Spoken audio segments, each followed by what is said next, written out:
నుంచి ఎంపీగా గెలిచారు కదా, ఎలా డెవలప్ చేయాలనుకుంటున్నారు, మీ ఆలోచన ఏంటి? సో కొంత సమయం ఏమని అడుగుతా ఉన్నా జర్నలిస్ట్ మిత్రులని, ఎందుకంటే కొత్తగా గెలిచి ఇప్పుడే పోయినాం, పార్లమెంట్ ప్రొసీజర్ని అంతా అర్థం చేసుకుంటాం. మొదటి నెల రోజులు కూడా ముగియలేదు. ఖచ్చితంగా మెదక్ పార్లమెంటు పరిధిలో ఉన్న 7 శాసనసభ నియోజకవర్గాల్లో సమానమైనటువంటి అభివృద్ధి అన్ని నియోజకవర్గాలని దృష్టిలో ఉంచుకొని నేషనల్ హైవేస్, రైల్వేస్, కేంద్రీయ విద్యాలయాల కోసం ప్రయత్నం చేస్తాను. మెదక్లో ఉండే అన్ని నియోజకవర్గాలని సమదృష్టితో చూస్తాం.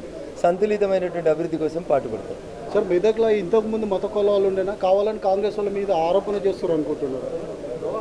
సో ప్రతి నియోజకవర్గంలో హిందూ ముస్లిం ఘర్షణ అనేది ఏదో ఒక సందర్భంలో జరిగింది.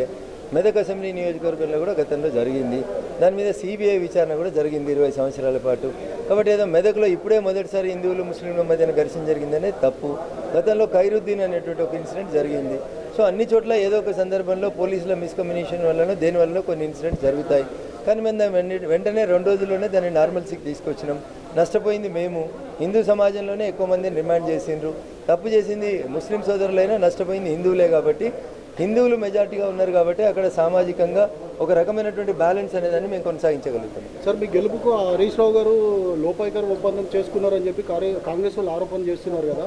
ఇప్పుడు టీఆర్ఎస్ వాళ్ళని చేర్చుకునేదానికి కాంగ్రెస్ వాళ్ళకు మీకు లోపాయికార ఒప్పందమా, లేకపోతే టీఆర్ఎస్ వాళ్ళకు కాంగ్రెస్ వాళ్ళకు లోపాయికార ఒప్పందం అంటారు? సో ఇది మాట్లాడిన వాళ్ళు చదువుకున్నంత నేను చదువుకోలేదు.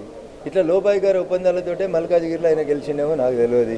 లోపాయికార ఒప్పందాలతోటే కొడంగల్ ఓడిపోయినామో నాకు తెలియదు. ఏది పడితే అది మాట్లాడి ఏదో హెడ్లైన్స్ కోసం పాకులాడేటువంటి వ్యక్తులం కాదు మేము. మరి ఏ లోపాయికార ఒప్పందం చేసుకున్నావని నువ్వు మల్కాజిగిరిలో ఓడిపోయినావు?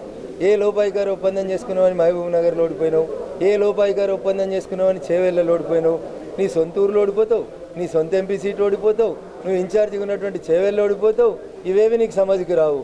రఘునందన్ అనేటోడు రేపు నాకు కౌంటర్ ఇస్తాడు, పోటీగా ఉంటాడు. కాబట్టి రఘునందన్ గెలుపును తక్కువ చేపి చూపించాలనుకుంటే ఇది మంచి పద్ధతి కాదనేది మాత్రం నేను ముఖ్యమంత్రి గారికి ఈ సందర్భంగా చెప్పదలుచుకున్నాను. ఎవరెవరితో ములాఖత్ అయినరు, ఎవరెవరితో ములాఖత్ అయినా అని చెప్పాలి ముందుగాల. నేను ఈటల రాజేందర్ గారికి ఓటేసి గెలిపిమన్నా అని చెప్పు. లేకపోతే చేవెళ్ళలో పోటీ చేసింది నా చుట్టపోడు కాబట్టి నేను గెలిపిమన్నా అని చెప్పు. ఇంకా కాకపోతే వంశీచంద్రెడ్డి కాంగ్రెస్లో మహబూబ్ నగర్లో గెలిస్తే నా సీటుకి ఎసరు తెస్తాడు. వంశీచంద్రెడ్డి అనేటోడు రాహుల్ గాంధీకి దగ్గర కాబట్టి నేనే దగ్గరుండి వంశీచంద్రెడ్డిని ఓడగొట్టినా, డీకేఆర్ని గెలిపించినా అని చెప్పు. ముందు ఆ మూడింటి గురించి ఏడువు. అవి ఏడవకుండా నా మీద ఎందుకు ఏడుస్తావు? నా మీద ఏడుస్తానికి నువ్వు 3 సార్లు వచ్చినావు కదా మెదక్కి, ఏం కాలేదు కదా. సో అందుకని నాకు తెలిసి ఏం చేయాలి ఏం చేయకూడదు, ఆయనకి ఏం చేయాలో తెలుసుకొని పని చేయమని మాత్రమే చెప్తాను.